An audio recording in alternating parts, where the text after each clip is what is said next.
Most of the universe isn't filled with stars, planets, or even atoms. It's filled with nothing.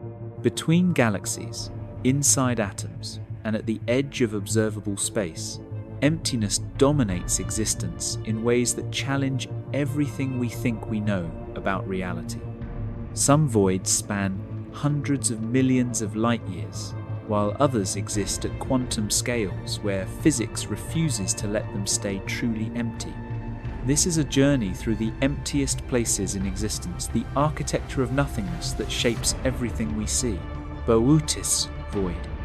In a region of space so profoundly empty that it defies our expectations of how matter should distribute itself across the cosmos, there exists a spherical absence, roughly 330 million light-years across. This is the Boötis void, one of the most profound vacancies in the observable universe, a place where galaxies simply chose not to be. Discovered in 1981 by astronomers Robert Kirshner, Augustus Oemler, Paul Schechter, and Stephen Schechtman during a routine survey of galaxy redshifts, this cosmic vacancy initially seemed like an error in the data. The team had been mapping the distribution of galaxies in the direction of the constellation Boötis when their instruments kept returning the same baffling result: nothing. Where statistical models predicted they should find approximately 2,000 galaxies, they found fewer than 60. The void wasn't empty in the absolute sense, no region of space truly is, but it was so extraordinarily underpopulated that it challenged everything astronomers thought they understood about how matter distributes itself across the Pombec. Cosmos. To grasp the scale of this emptiness, consider that our own Milky Way sits within a relatively dense region of the universe, surrounded by thousands of neighboring galaxies within the same volume that the Boötis void occupies. The local group, our small cluster containing the Milky Way, Andromeda, and roughly 50 smaller galaxies, could fit inside the Boötis void dozens of times over, and yet we'd barely notice it was there. The void's diameter spans a distance that light, travelling at 300,000 kilometers per second, takes 330 million years to cross. During the entire reign of the dinosaurs on Earth, light entering one side of the Boötis void would still be racing toward the other edge. The few galaxies that do exist within this region appear as lonely sentinels, separated by gulfs of darkness so vast that an observer on a planet orbiting a star in one of these isolated systems would see almost nothing when looking out into the night sky. No neighboring galaxies, no cosmic web, just a handful of faint smudges scattered across the entire celestial sphere, each one tens of millions of light years away. The psychological weight of such isolation staggers the imagination. An entire civilization could arise, flourish, and fade without ever knowing that galaxies typically cluster together in the way ours do. What makes the Boötis void so empty comes down to the cosmic web's architecture. Shortly after the Big Bang, tiny fluctuations in the density of matter created slight variations in the gravitational landscape. Over billions of years, these variations amplified. Matter flowed toward regions of slightly higher density, abandoning regions of slightly lower density. This process created the large-scale structure we observe today. Galaxies cluster along filaments of dark matter like beads on cosmic strings, while vast voids open up in the spaces between. The Boötis void represents one of the largest of these underdense regions, a place where the primordial density fluctuations happen to be particularly negative. The void isn't growing, exactly, but the expansion of space means the galaxies at its edges are moving away from its center. This creates a peculiar situation where the emptiest regions of the universe are, in a sense, becoming emptier, not because matter is leaving, but because the space between the sparse matter that exists there continues to stretch. Dark energy, that mysterious force accelerating cosmic expansion, ensures that these voids will remain prominent features of the universe's structure for billions of years to come. The few galaxies trapped within them will drift further apart, their light taking longer and longer to bridge the growing distances between them. Standing at the edge of such emptiness, one confronts a curious inversion of our usual cosmic perspective. We think of space as the background against which matter performs its dance. But in the Botez void, matter becomes the anomaly, a rare interruption in an overwhelming ocean of nothingness. Beyond this great vacancy, stranger absences await places where space itself ceases to behave in ways our physics can describe, where the very fabric of reality collapses into geometries so extreme that emptiness takes on an entirely new meaning. Black hole hearts. The singularity at a black hole's center exists as the ultimate endpoint of gravitational collapse, a point where matter has been compressed to infinite density and the mathematics that describe space-time simply break. When a massive star exhausts its nuclear fuel and can no longer support itself against its own gravity, it collapses inward catastrophically. If the remaining core exceeds roughly 3 solar masses, no known force in physics can halt this collapse. The matter continues to compress, past nuclear densities, past any state of matter we can produce or test in laboratories, until it reaches a point of zero volume and infinite density. At this mathematical catastrophe, our equations produce infinities, a clear signal that general relativity, Einstein's masterwork describing gravity as curved space-time, encounters the boundaries of its own applicability. What happens at a singularity defies comfortable description, precisely because it represents a place where our most successful theories of physics surrender. General relativity predicts that singularities must exist inside black holes. Yet quantum mechanics suggests that nothing can truly be compressed to a point of zero size. These two pillars of modern physics, each spectacularly successful in their own domains, give contradictory answers when asked about conditions at a black hole's heart. We lack a theory of quantum gravity that could reconcile them, leaving us with a peculiar gap in our understanding. We can predict with confidence that singularities form, yet we cannot describe what they actually are. The event horizon surrounding a singularity creates an observational barrier that makes this ignorance particularly frustrating. Nothing, not even light, can escape from within this boundary.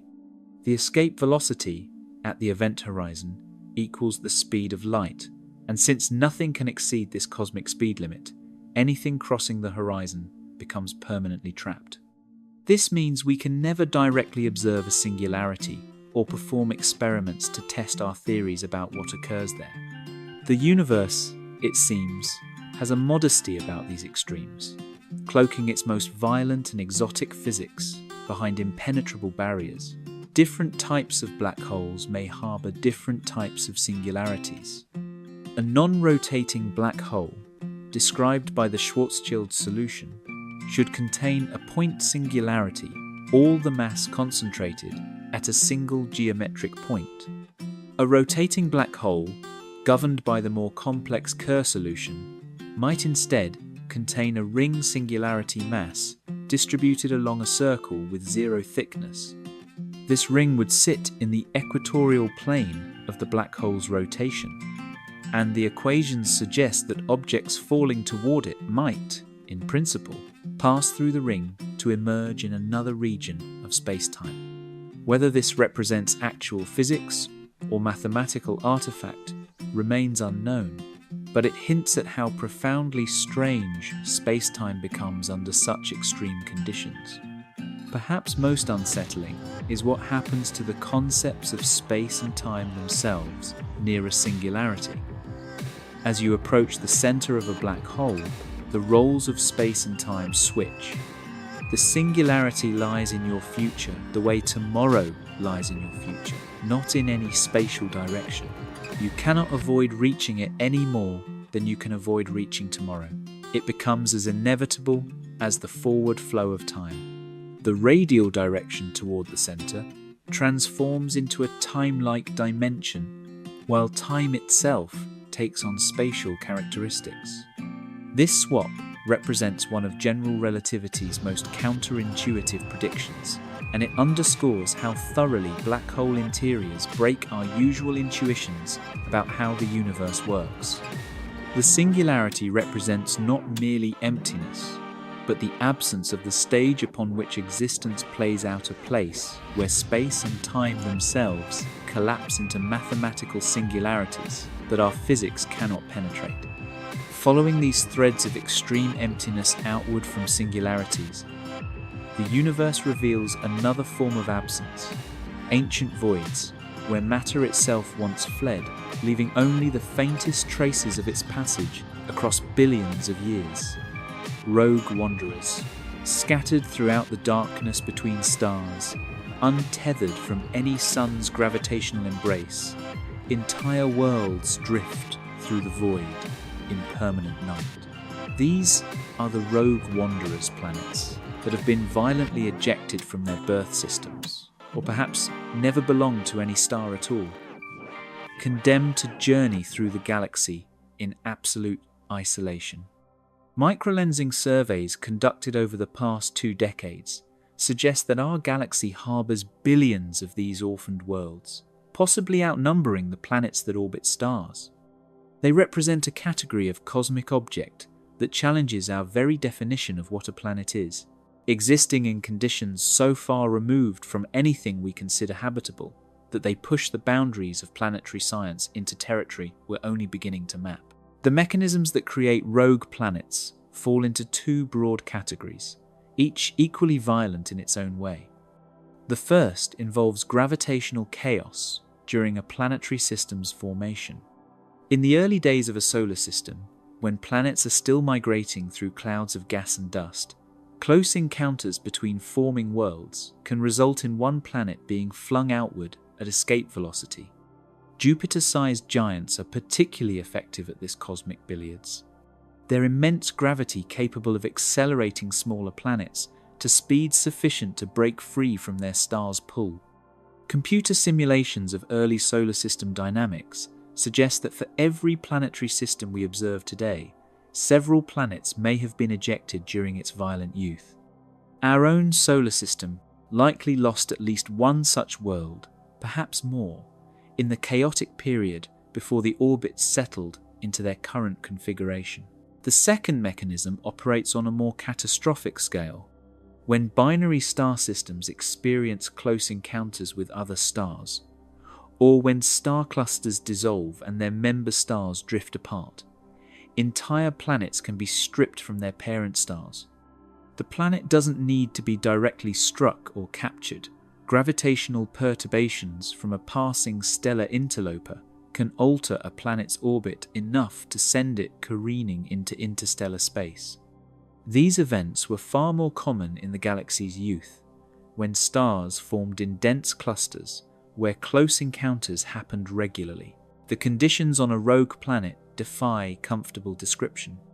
Without a star's warmth, surface temperatures plummet to barely above absolute zero, around -270 degrees Celsius for a rocky world without an atmosphere. Any water that once flowed on the surface would freeze solid within days of ejection, forming ice so cold and hard that it behaves more like rock than anything we'd recognize as frozen water. Atmospheres, if they exist, would condense and freeze onto the surface, leaving only the lightest gases like hydrogen and helium. The sky would be utterly black, illuminated only by the faint smudge of the Milky Way, and perhaps, if the planet retained a moon, the reflected light of distant stars off that companion's surface. Yet the story isn't entirely bleak. Larger rogue planets, particularly gas giants, might retain internal heat from their formation for billions of years. This heat, combined with tidal heating from any moons they manage to keep during ejection, could maintain liquid water oceans beneath thick ice shells, environments potentially similar to Jupiter's moon Europa. Some theoretical models suggest that rogue planets with thick hydrogen atmospheres could trap enough internal heat to keep subsurface water liquid, creating potential habitats for life, completely independent of any star. The galaxy might harbour ecosystems that have never known sunlight, where biology, if it exists, operates on geothermal energy alone. Detection of these wanderers relies primarily on gravitational microlensing, brief brightenings of distant stars caused when a rogue planet passes in front of them, its gravity bending and focusing the star's light like a lens. These events last only hours or days, making systematic detection extraordinarily challenging. The OGLE project and NASA's Nancy Grace Roman Space Telescope are designed to catch these fleeting signals, each detection adding another data point to our census of the galaxy's orphaned worlds. In the absolute darkness between stars, these planets drift, their surfaces untouched by light for millions of years, carrying whatever secrets they hold into the endless night. The emptiness these worlds traverse seems absolute, yet even the vacuum of space between atoms in their frozen surfaces contains a hidden restlessness, a quantum foam where nothingness itself refuses to remain still. Quantum vacuum. The space between the atomic nucleus and its orbiting electrons spans distances so vast on an atomic scale that if you expanded a hydrogen atom to the size of a football stadium, the nucleus would be a grain of sand at the center, and the electron would be somewhere in the upper seats.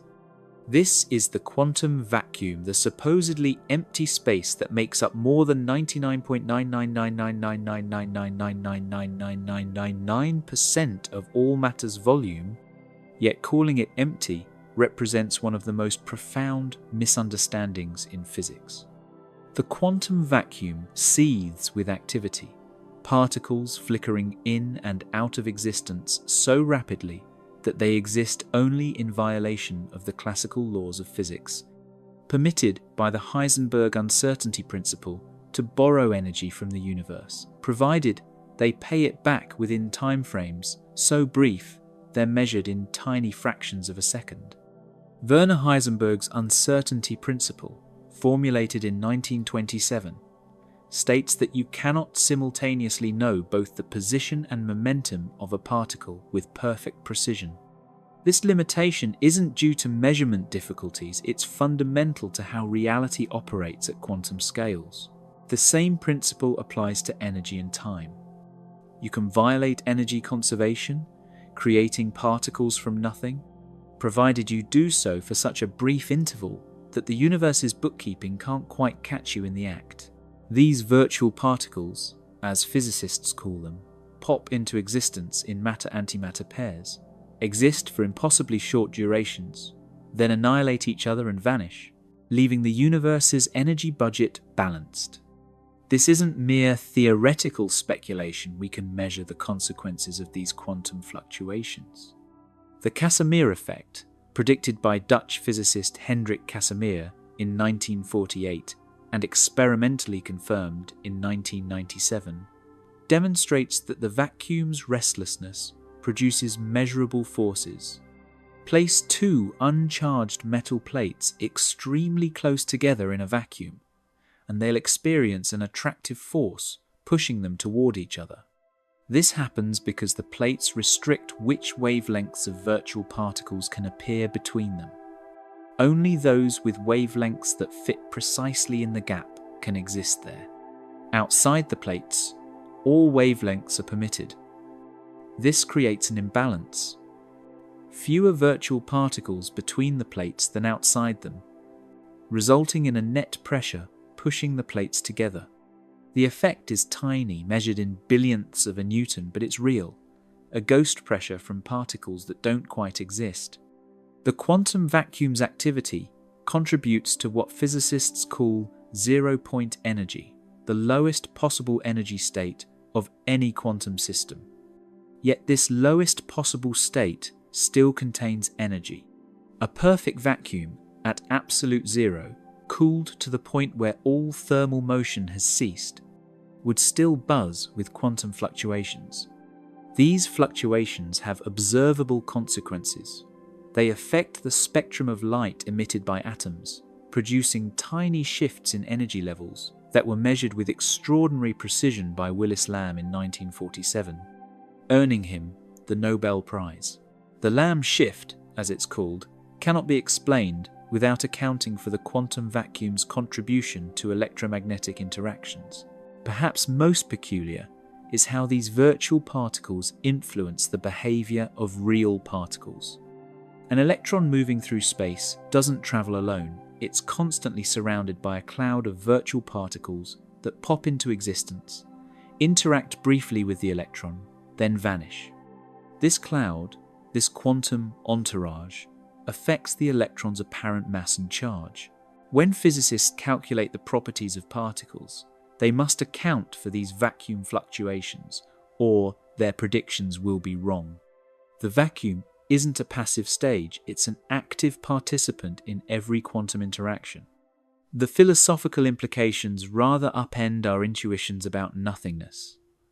The quantum vacuum demonstrates that empty space, in the classical sense, doesn't exist. Even in the gaps between atoms, even in the most perfect vacuum we could ever create, the universe maintains a baseline level of activity, a fundamental restlessness woven into the fabric of reality itself. Where quantum fluctuations maintain this minimum energy, even in apparent emptiness, gravity pursues an opposite extreme, compressing space and time toward a different kind of nothingness. One where the vacuum's quantum restlessness might finally be stilled. Cold spots. When astronomers mapped the cosmic microwave background, that faint afterglow of the Big Bang, still washing over us from every direction, they expected to find tiny temperature variations, quantum fluctuations from the universe's first moments stretched across the sky. What they didn't expect was a patch of space, roughly 1 billion light-years across, that appeared significantly colder than the surrounding regions. A mysterious anomaly that has defied comfortable explanation since its discovery in 2004. This is the CMB cold spot, a region in the constellation Eridanus, where the universe's background radiation measures about 70 microkelvins cooler than average. A difference that sounds trivial until you realize it shouldn't exist at all, according to our standard models of cosmic evolution. The Wilkinson Microwave Anisotropy Probe first detected this oddity while creating the most detailed map of the early universe ever produced. Temperature variations in the cosmic microwave background typically measure around 18 microkelvins, from the average tiny ripples representing density fluctuations that would eventually collapse into galaxies. The cold spot's 70 microkelvin deviation represents nearly 4 times the expected variation, pushing it into statistical territory that makes physicists deeply uncomfortable. When you're dealing with data from the entire observable universe, outliers of this magnitude occur purely by chance, roughly once in every 50 universes. We only have one universe to observe, which makes the cold spot either remarkably unlikely or evidence that something rather interesting is going on. Several explanations have been proposed, each more intriguing than the last. The most mundane suggests the cold spot results from a supervoid, an enormous region of space with below-average galaxy density lying between us and the cosmic microwave background. Photons traveling through such a void would lose energy as the void expands, arriving at Earth slightly cooler than photons that traveled through denser regions. In 2015, astronomers using the Very Large Telescope and other instruments identified a supervoid in the cold spot's direction, spanning roughly 1.8 billion light-years.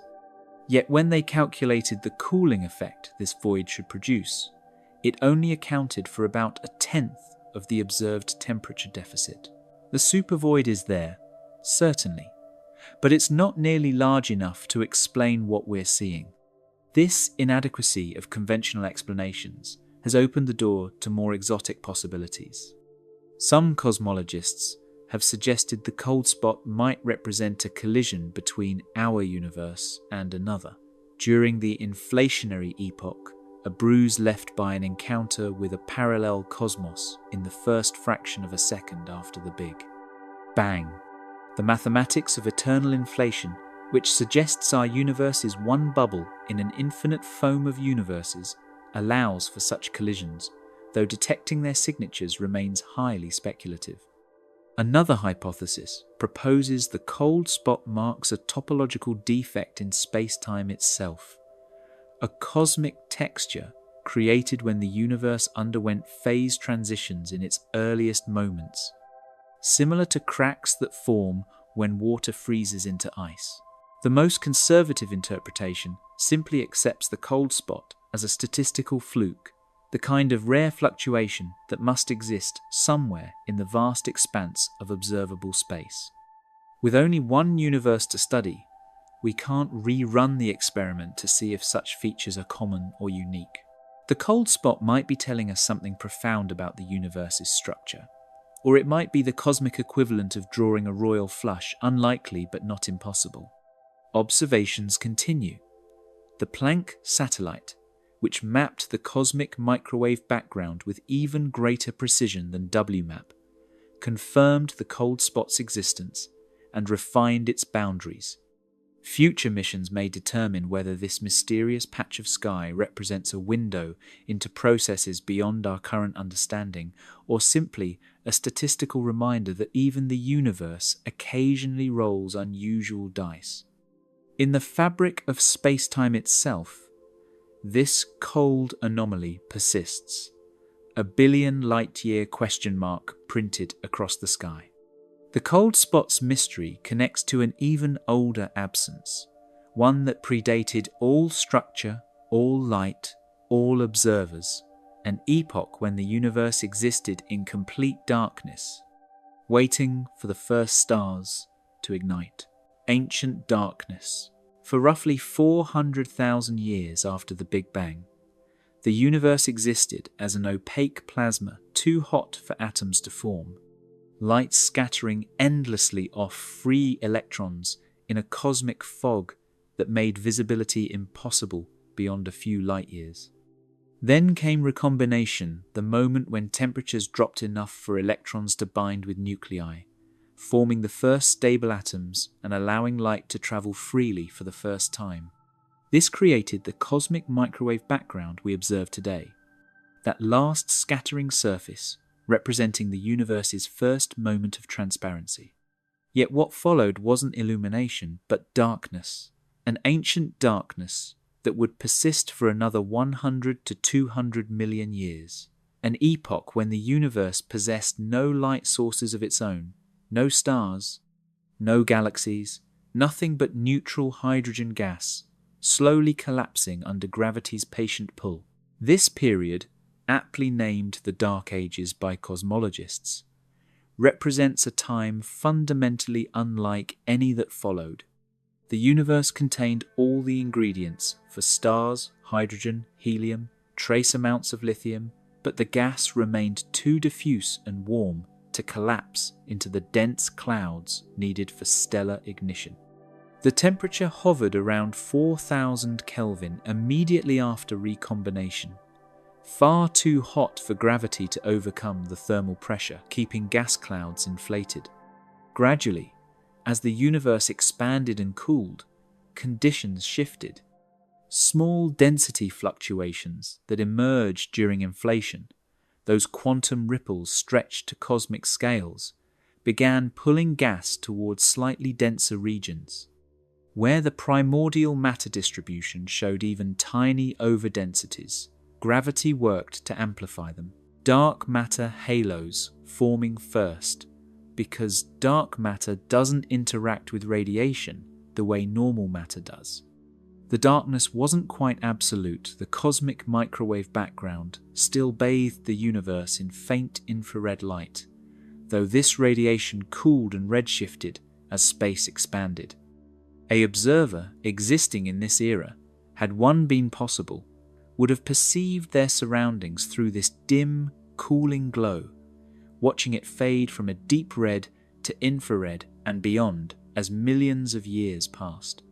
The universe was expanding, cooling, darkening, all while gravity worked silently to gather matter into ever denser clumps. The first dark matter halos reached sufficient density to trap significant amounts of hydrogen gas, which began the slow process of cooling through collisions that radiated away energy. These collapsing clouds would eventually become dense enough, hot enough at their cores to ignite nuclear fusion. The first stars emerged somewhere between 100 and 200 million years after the Big Bang, though pinpointing the exact timing remains one of astronomy's great challenges. These population 3 stars, as theorists call them, bore no resemblance to modern stars. Formed from pristine primordial gas containing essentially no heavy elements, they likely grew to enormous sizes, perhaps 100 to 1,000 times the mass of our Sunday. Such monsters burned furiously hot and bright, their surfaces reaching temperatures of 100,000 Kelvin and radiating primarily in ultraviolet light. When these first stars ignited, they ended the Dark Ages and began the epoch of reionization.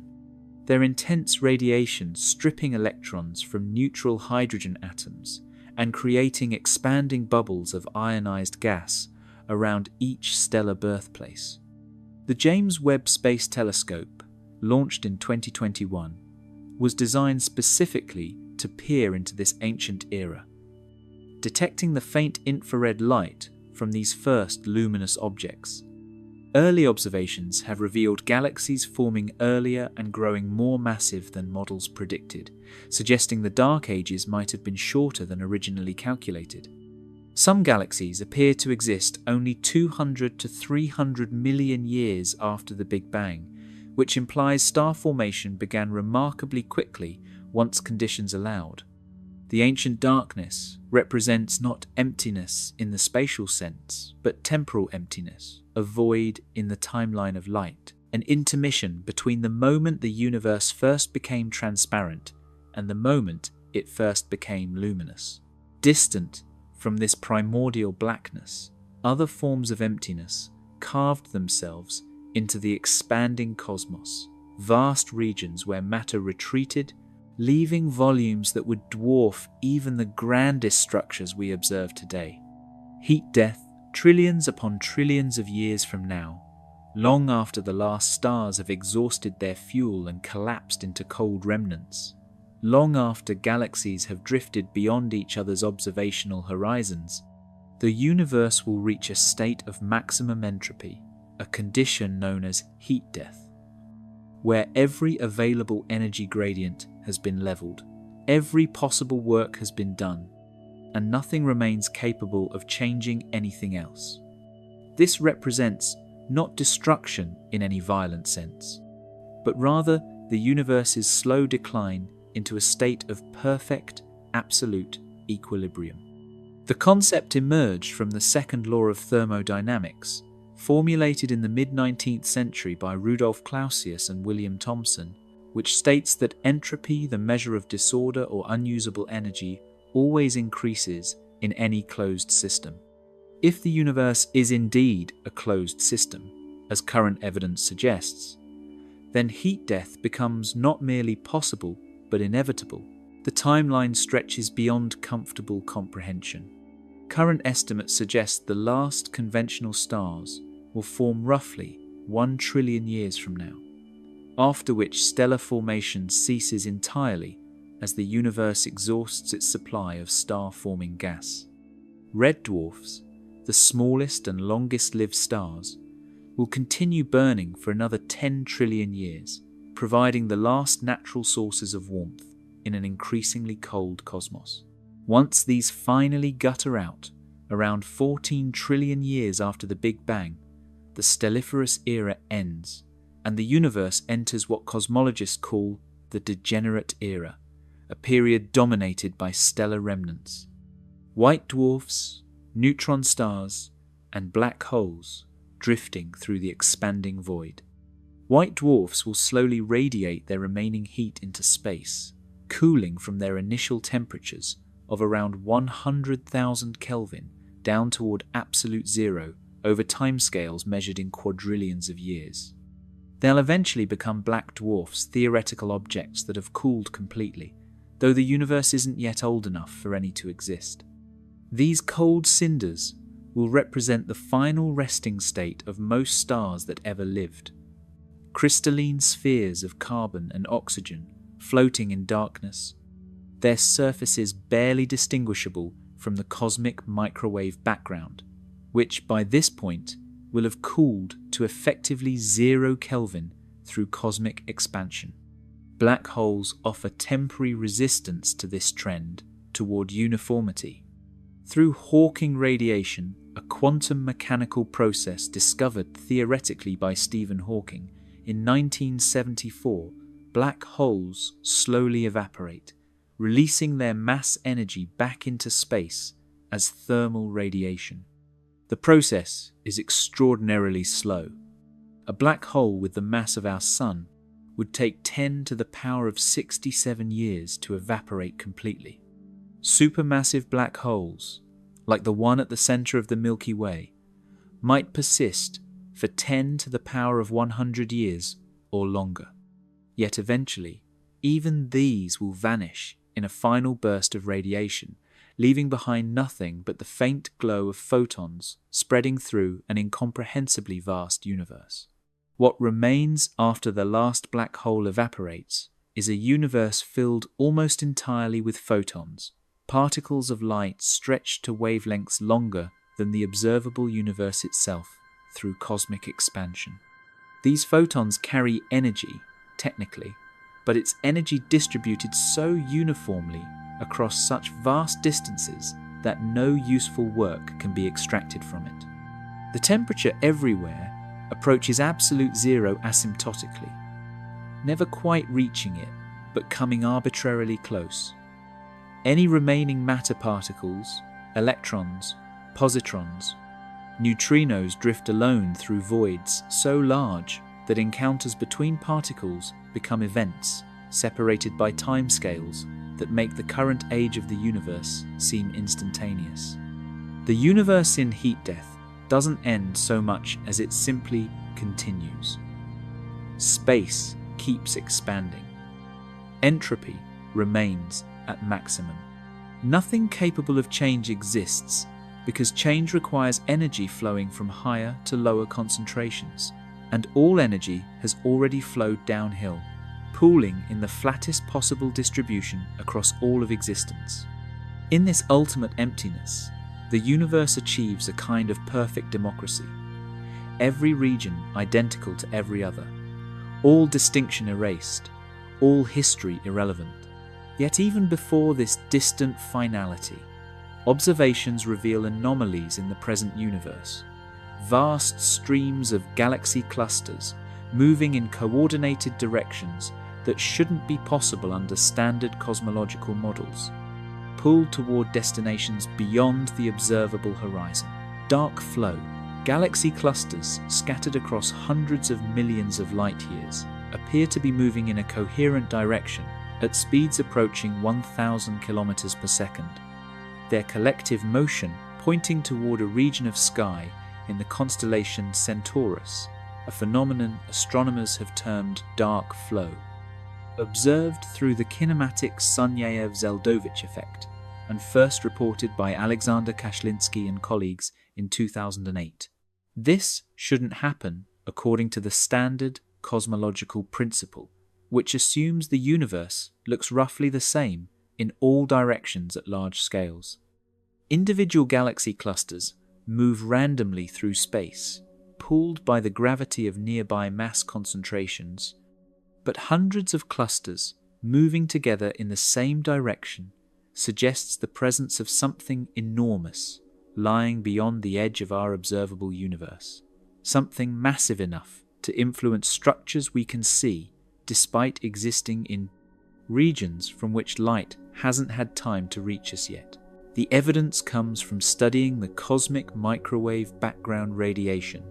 When galaxy clusters move through this ancient light, they create small temperature distortions through the Sunyaev-Zeldovich effect. Hot gas in the clusters scatters the microwave photons, imprinting the cluster's velocity onto the background radiation. By measuring these temperature shifts for hundreds of clusters and averaging them together to reduce noise, Koszlinski's team found a systematic pattern. Clusters in certain regions of sky were collectively moving toward the constellation Centaurus at roughly 600 to 1,000 kilometers per second, significantly faster than expected from the local gravitational field. Several explanations have been proposed, none entirely satisfying. The most exotic suggests dark flow results from pre-Big Bang physics mass concentrations that existed before our universe inflated into existence, their gravitational influence somehow preserved through the inflationary epoch. These external structures would lie beyond our cosmic horizon, forever hidden from direct observation, but capable of exerting gravitational pull on matter within our observable patch. Another hypothesis invokes cosmic strings or other topological defects left over from phase transitions in the early universe, though the specific mechanism by which these would produce coherent bulk flows remains unclear. The controversy deepened when different research teams analyzing Planck satellite data reported conflicting results. Some studies claimed to confirm the dark flow signal, while others found it disappeared when they applied different statistical methods or focused on different regions of sky. The European Space Agency's Planck mission, which mapped the cosmic microwave background with unprecedented precision from 2009 to 2013, provided data suggesting the effect might be an artifact of how previous studies selected their galaxy clusters or corrected for foreground contamination. The most recent analyses, using larger samples of galaxy clusters and improved methods for measuring the kinematic Sunyaev-Zeldovich effect, suggest that if dark flow exists, it's weaker than initially reported, perhaps only a few hundred kilometers per second, rather than the 1,000 claimed in early studies. This would make it less dramatically inconsistent with standard cosmology, but no less puzzling if real. A coherent motion of even 300 kilometers per second across hundreds of millions of light-years still requires an explanation involving mass distributions larger than anything the observable universe should contain. The implications remain profound regardless of whether dark flow proves real. If confirmed, it would indicate that our observable universe, the entire sphere of space from which light has had time to reach us during the 8 billion years since the Big Bang, represents only a small patch of a much larger cosmos. Structures beyond our horizon would be influencing what we can see, suggesting that the universe extends far beyond the boundaries of observation. The galaxies we observe would be falling towards something we can never see, pulled by forces originating in regions forever beyond our reach. Dark flow represents emptiness of a different sort, not the absence of matter, but the absence of information. Regions of the universe permanently invisible yet still capable of shaping the cosmos we inhabit. The forces pulling these distant clusters connect to dynamics throughout cosmic structure, where vast, underdense regions shape how galaxies distribute themselves across the expanding fabric of space. Cosmic voids. The largest structures in the universe aren't structures at all, they're absences, enormous bubbles of near-nothingness that stretch across hundreds of millions of light-years. Regions where galaxies are so scarce that an observer positioned within one might scan the entire sky and find fewer than a dozen faint smudges of light. These cosmic voids, as astronomers have come to call them, occupy roughly 60% of the universe's total volume, despite containing less than 10% of its galaxies. They represent the complement to the cosmic web, those filaments and sheets of galaxies that thread through space, existing as the empty chambers between the scaffolding. the negative space that defines the universe's architecture as surely as the matter itself. The discovery of cosmic voids emerged gradually through galaxy surveys conducted in the 1970s and 1980s. When astronomers began mapping the three-dimensional distribution of galaxies using redshift measurements, they expected to find matter distributed relatively smoothly with some clumping. What they found instead resembled a sponge or Swiss cheese, a foam-like structure where galaxies clustered along thin surfaces and filaments surrounding vast empty regions. The first dramatically large void was identified in 1981 by Robert Kirshner and colleagues, the same team that discovered the Boötes void, though surveys have since revealed that voids are commonplace features rather than rare anomalies. The 2DF Galaxy Redshift Survey and later the Sloan Digital Sky Survey mapped thousands of voids, revealing a hierarchy of emptiness ranging from relatively small voids, 30 million light-years across, to supervoids exceeding 1 billion light-years in diameter. The formation of voids traces back to quantum fluctuations in the infant universe, those tiny variations in density that existed microseconds after the Big Bang. Regions that started slightly underdense remained underdense as the universe evolved because gravity pulled matter away from them toward neighboring regions of higher density. This created a runaway process. As matter flowed out of underdense regions, those regions became even more underdense relative to their surroundings, which accelerated the outflow further. Over billions of years, these slight negative fluctuations expanded into the enormous voids we observe today, with galaxies being pushed outward to accumulate along the void walls and leave the interiors largely empty. Yet voids aren't quite empty in the absolute sense.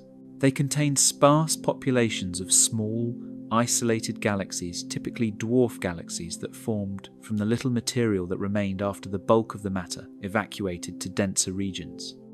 These void galaxies tend to be younger, bluer, and less evolved than galaxies in denser environments because they've experienced fewer interactions and mergers. Star formation in void galaxies often proceeds more slowly, stretched out over longer timescales, giving them distinct characteristics that make them valuable laboratories for studying how galaxies evolve in isolation. The expansion of the universe affects voids differently than denser regions. Within galaxy clusters, gravity has become strong enough to overcome cosmic expansion. Galaxies remain gravitationally bound to their clusters, regardless of the universe's overall expansion. Voids, lacking this gravitational glue, expand along with space itself. The already sparse galaxies within them drift further apart as the universe ages, making voids progressively emptier. Some cosmological models suggest that far in the future, after dark energy has had billions of additional years to accelerate cosmic expansion, voids will dominate the universe's volume even more completely than they do now, with galaxies isolated into ever smaller clusters surrounded by ever larger expanses of darkness. The peculiar velocity fields around voids the motion of galaxies relative to the smooth expansion of space provide evidence for the void's gravitational influence. Galaxies near void boundaries tend to move away from void centers faster than cosmic expansion alone would predict, as though being repelled. This isn't true repulsion, of course, but rather the gravitational effect of mass concentrations lying beyond the void, pulling galaxies away from the underdense interior. The void acts as a gravitational bubble, its effective negative mass pushing matter toward the denser walls. In the grand architecture of cosmic structure, voids serve as the defining negative space, the emptiness that gives form to everything else. These vast absences fade into an even more fundamental boundary, a limit imposed not by the distribution of matter, but by the finite speed of light and the age of the universe itself, creating a horizon beyond which information simply cannot reach us. Observable edge. 46.5 billion light-years away in every direction lies the edge of the observable universe, not a wall or barrier in any physical sense, but rather the boundary beyond which light has not had sufficient time to reach us since the Big Bang. This represents an informational horizon, a limit on what we can possibly know about the cosmos imposed by the combination of the universe's finite age and light's finite speed. Galaxies, stars, and whatever other structures might exist beyond this boundary remain forever invisible to us. Not because they're hidden behind some obstruction, but because their light is still in transit, racing toward us through expanding space, but destined never to arrive during any epoch in which observers might exist to receive it.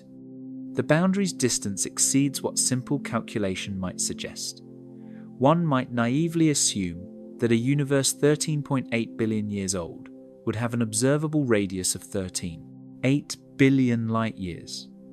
But this overlooks the expansion of space itself. Light that left a galaxy 13.8 billion years ago hasn't traveled 13.8 billion light-years through static space.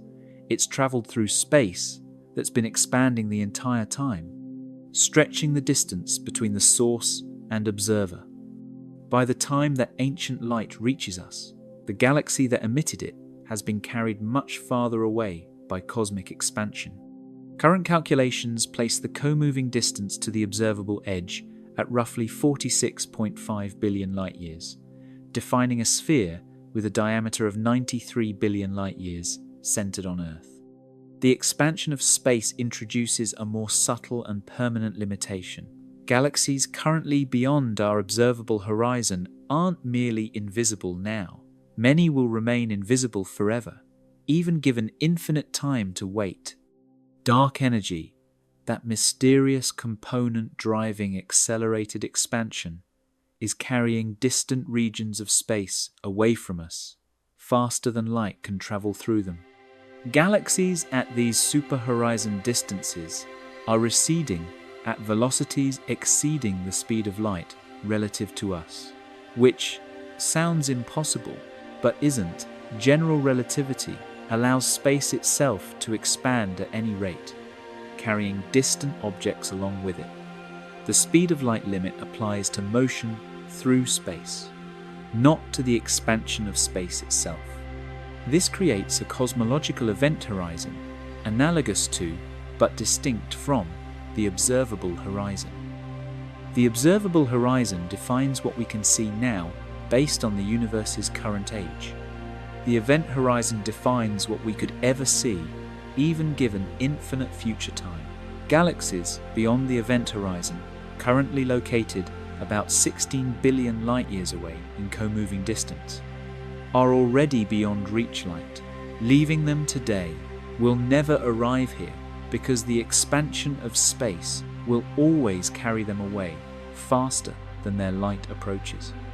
The volume beyond the event horizon continues expanding, and galaxies currently just within it are gradually being pushed out, one by one disappearing from the set of objects we could potentially ever observe. The cosmic microwave background represents the most distant thing we can actually see radiation from the surface of last scattering, emitted when the universe first became transparent, roughly 380,000 years after the Big Bang. This radiation comes from all directions simultaneously, forming a shell around us in space and time. We cannot see further back than this, because before recombination, the universe was opaque to electromagnetic radiation.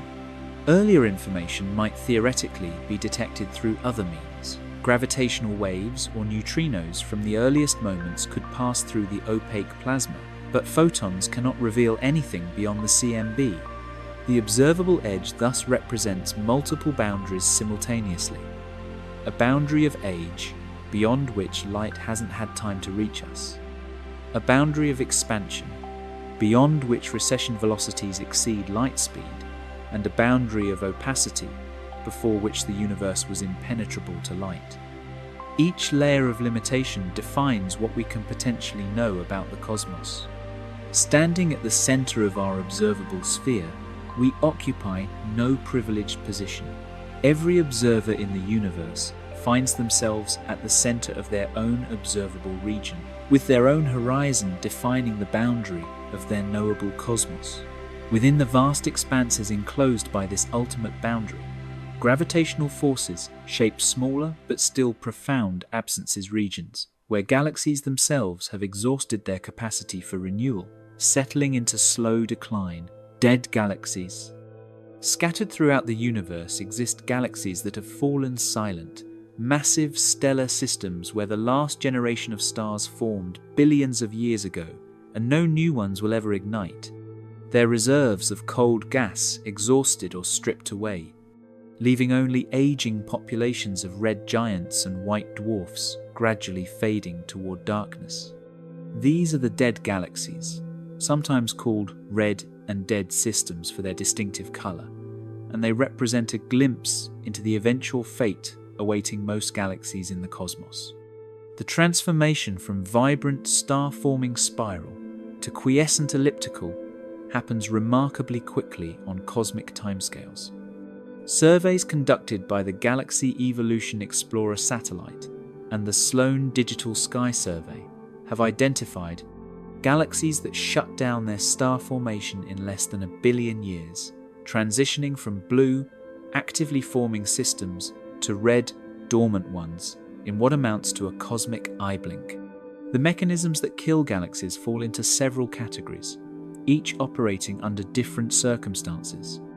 In dense galaxy clusters, where hundreds or thousands of galaxies orbit through shared space, RAM pressure stripping provides the primary death sentence.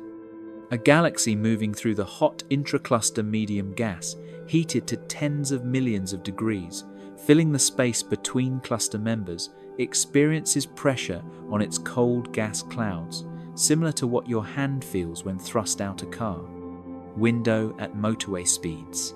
This pressure strips away the galaxy's star-forming fuel, leaving behind only the stars that had already formed and cutting off future generations. The Virgo cluster, roughly 50 million light-years from us, contains numerous examples of galaxies caught in this process, their cold gas stripped into long tails streaming behind them as they orbit through the cluster. Galaxy mergers offer another route to stellar silence.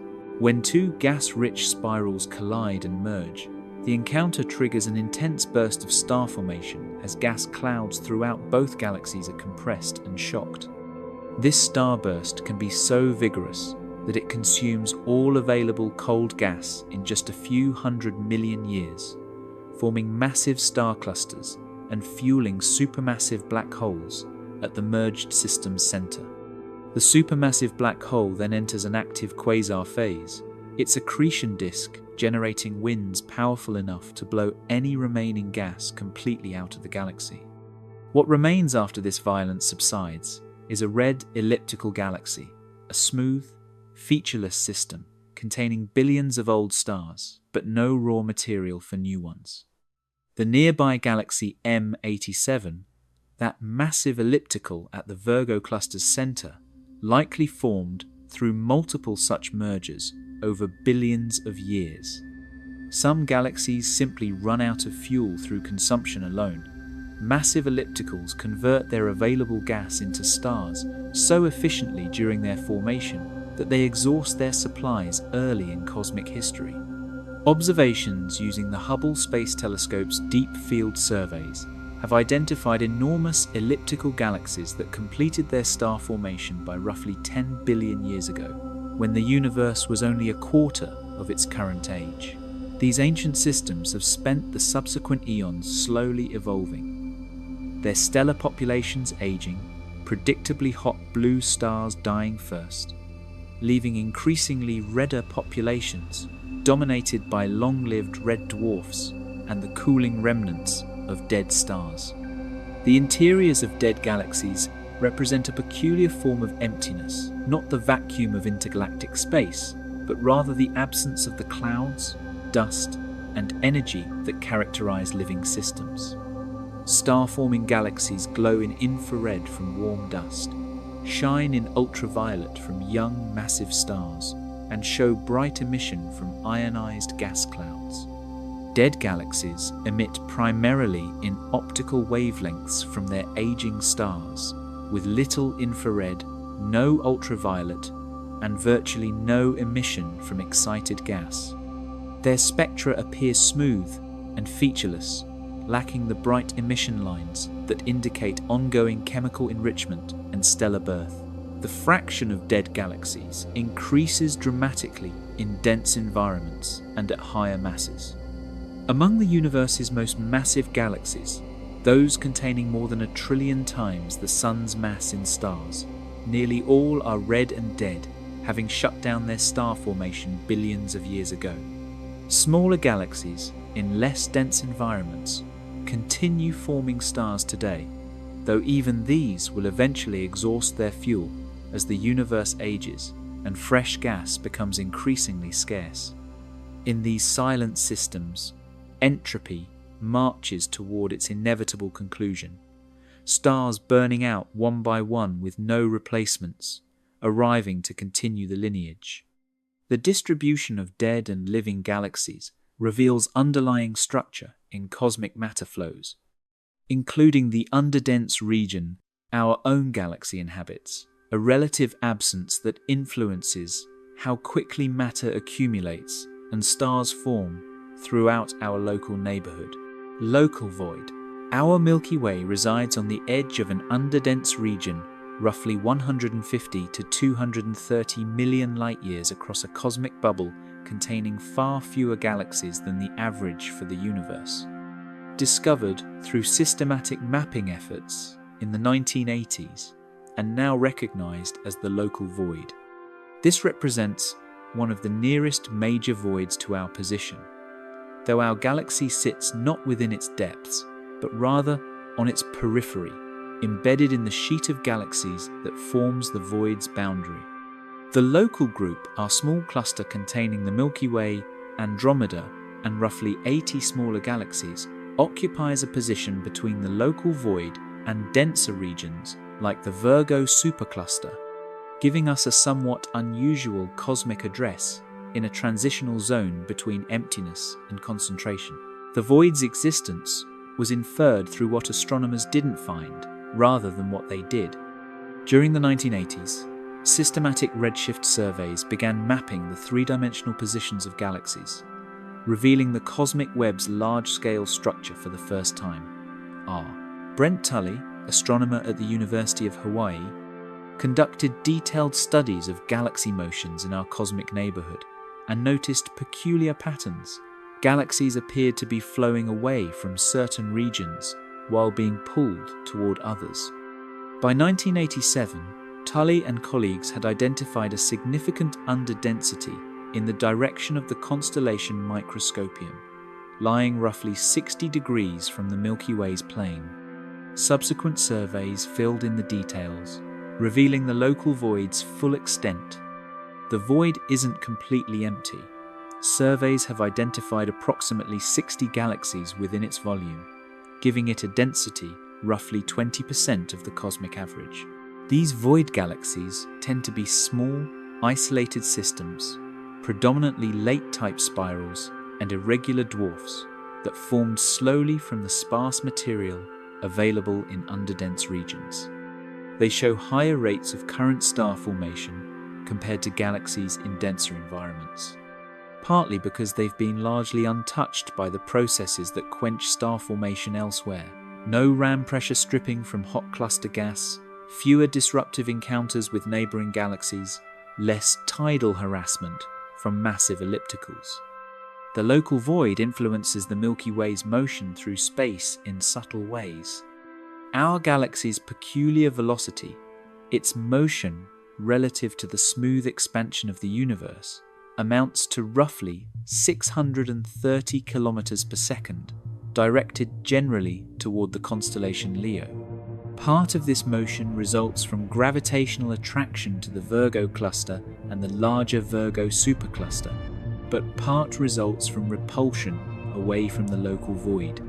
The void acts as a kind of negative gravitational influence.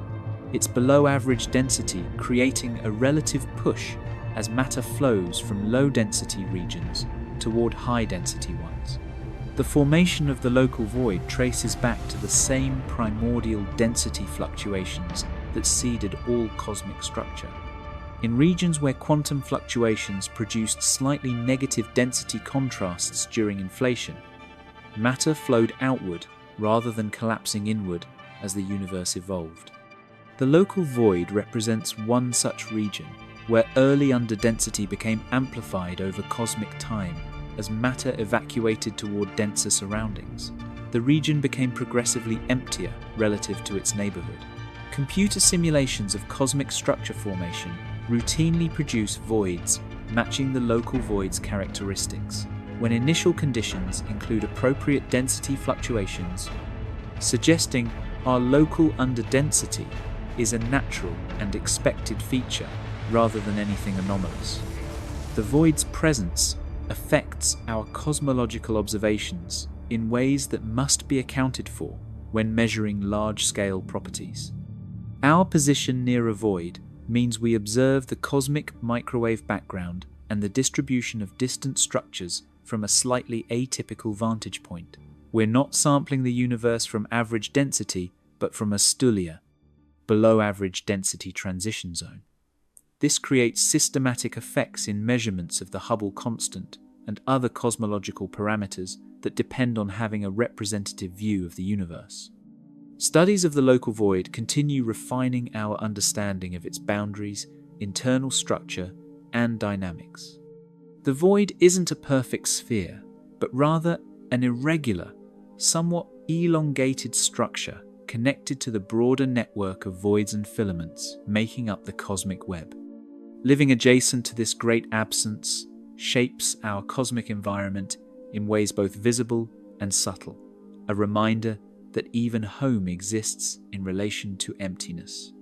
The voids near and far connect to smaller scale vacancies within galaxies themselves, where matter has gathered into dense regions while leaving vast stretches surprisingly barren of stars.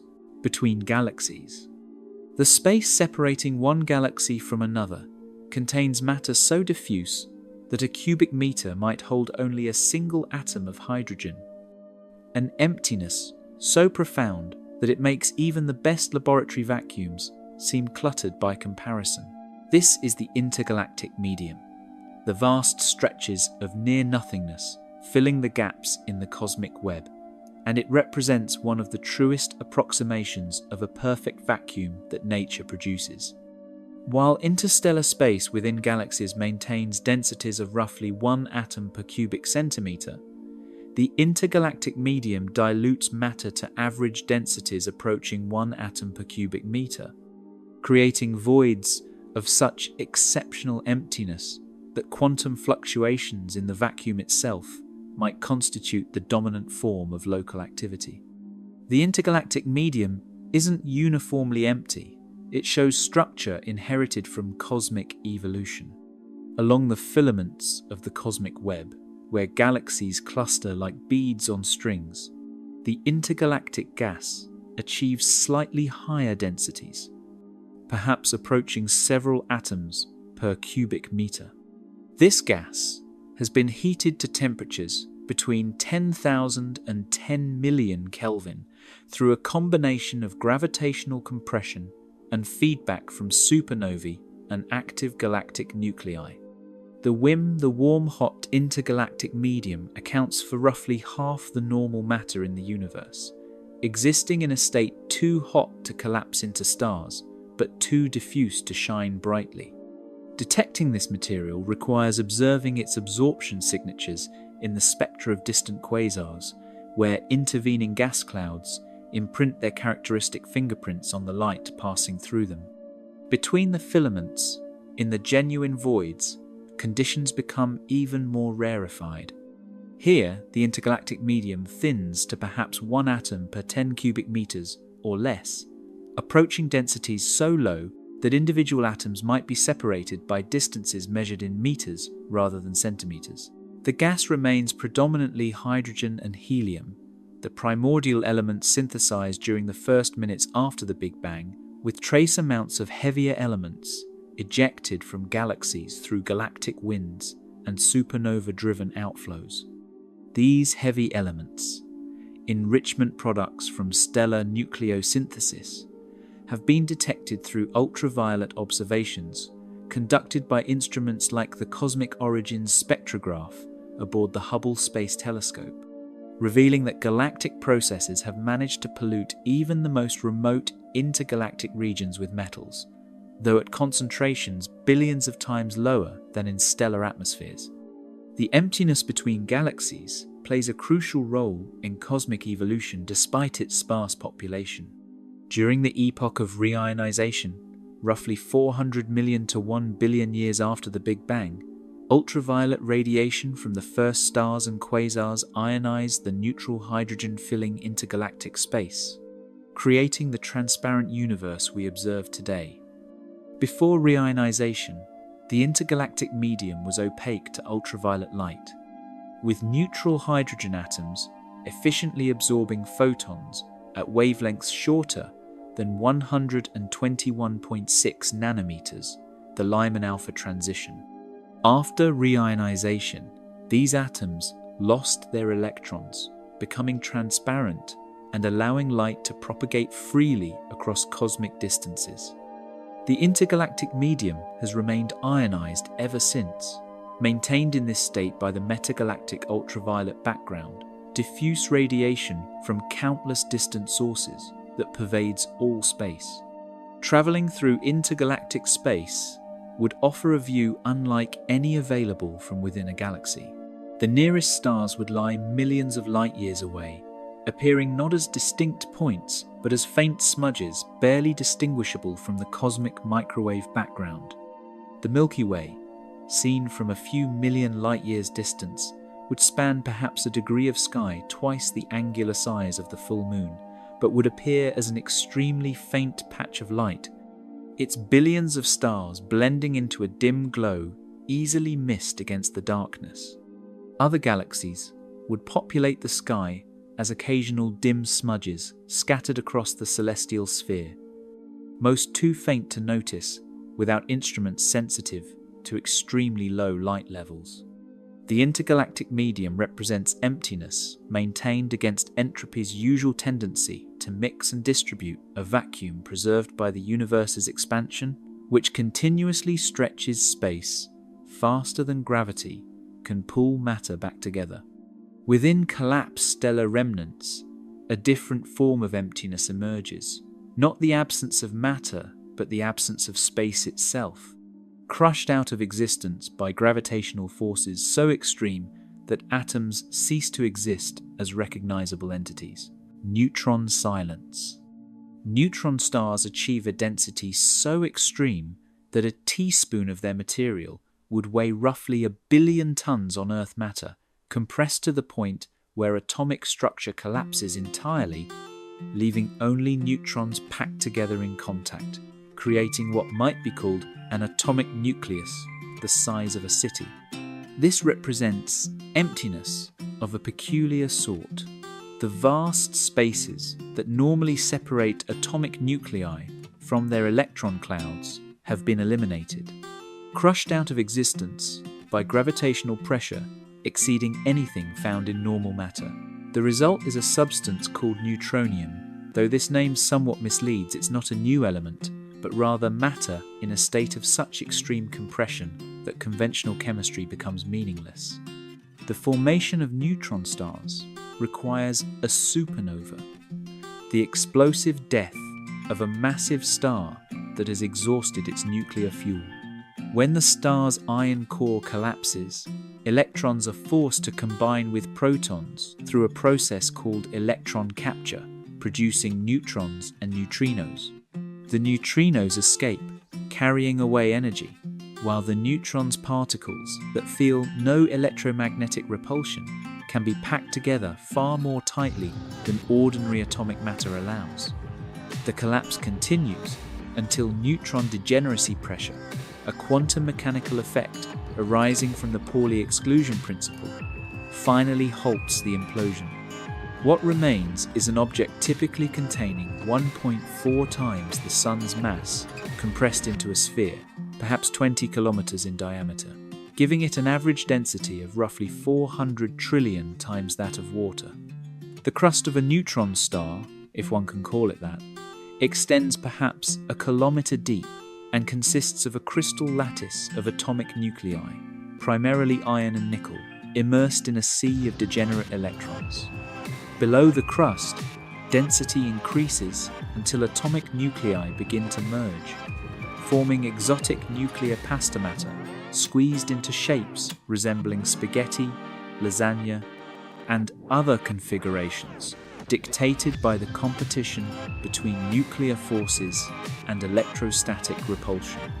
Deeper still lies the outer core, where matter becomes a uniform fluid of neutrons with a small admixture of protons and electrons to maintain electrical neutrality. The inner core's composition remains uncertain. It might contain deconfined quarks, hyperons, or even more exotic states of matter that cannot be reproduced in terrestrial laboratories. The emptiness within a neutron star is the emptiness between neutrons themselves, distances measured in femtometers, quadrillionths of a meter.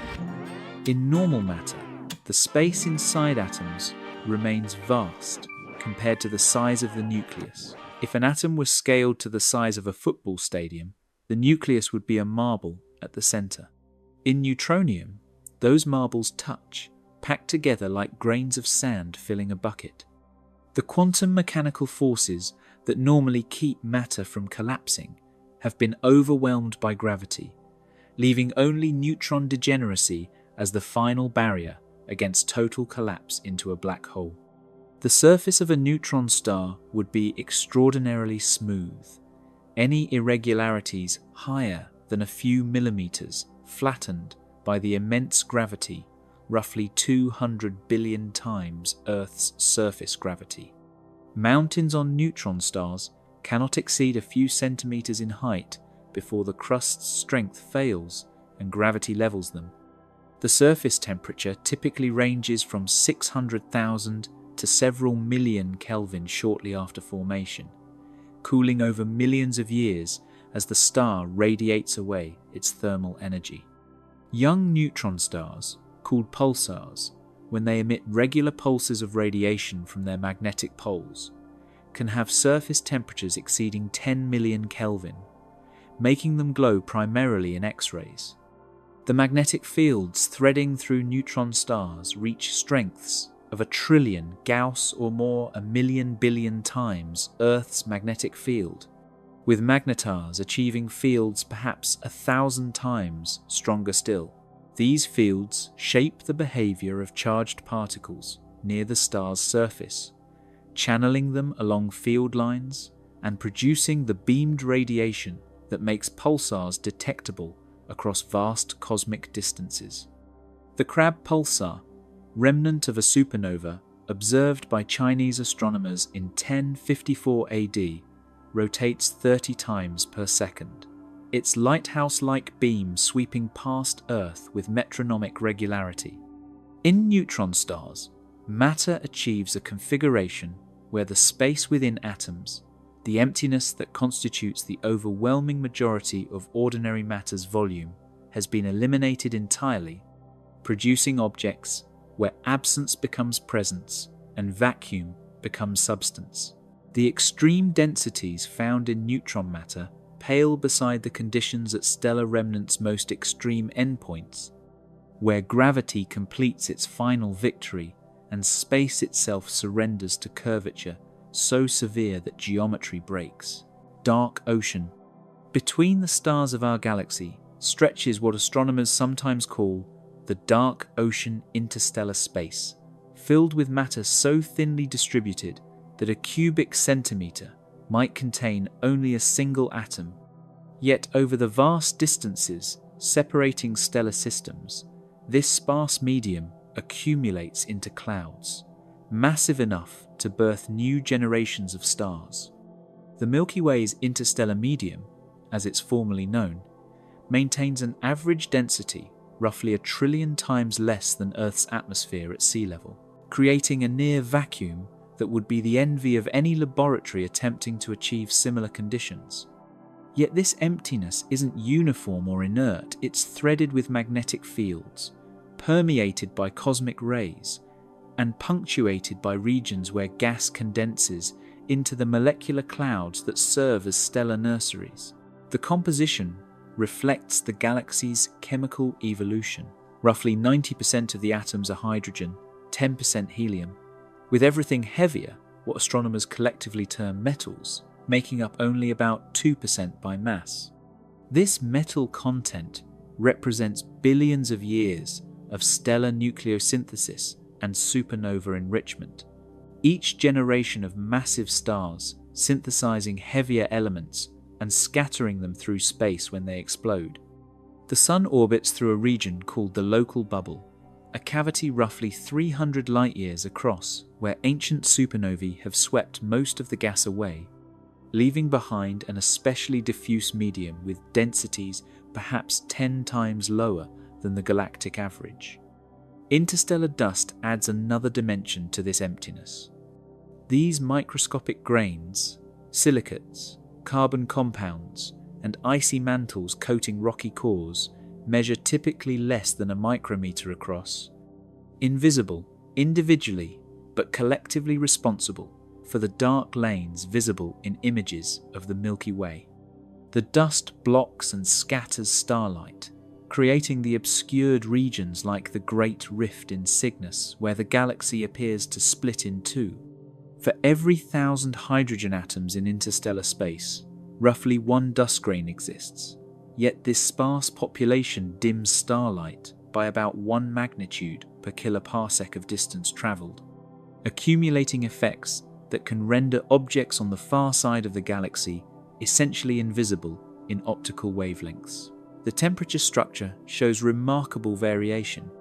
The coldest regions, dense molecular clouds where stars form, maintain temperatures around 10 to 20 Kelvin, barely above absolute zero, with densities reaching hundreds or thousands of particles per cubic centimeter. These clouds contain primarily molecular hydrogen, though it's typically traced through carbon monoxide, since H2 molecules produce no observable transitions at such cold temperatures. The Taurus molecular cloud, roughly 430 light-years away, spans about 65 light-years and contains enough material to form thousands of sun-like stars, though star formation proceeds slowly, with only a few new stars igniting per million years. Between the cold clouds lies warmer neutral hydrogen, the HI regions that make up most of the interstellar medium's mass. These regions maintain temperatures around 100 Kelvin and emit the famous 21 centimeter line radiation produced when a hydrogen atom's electron flips its spin relative to the nucleus, allowing radio astronomers to map the galaxy's structure even through obscuring dust.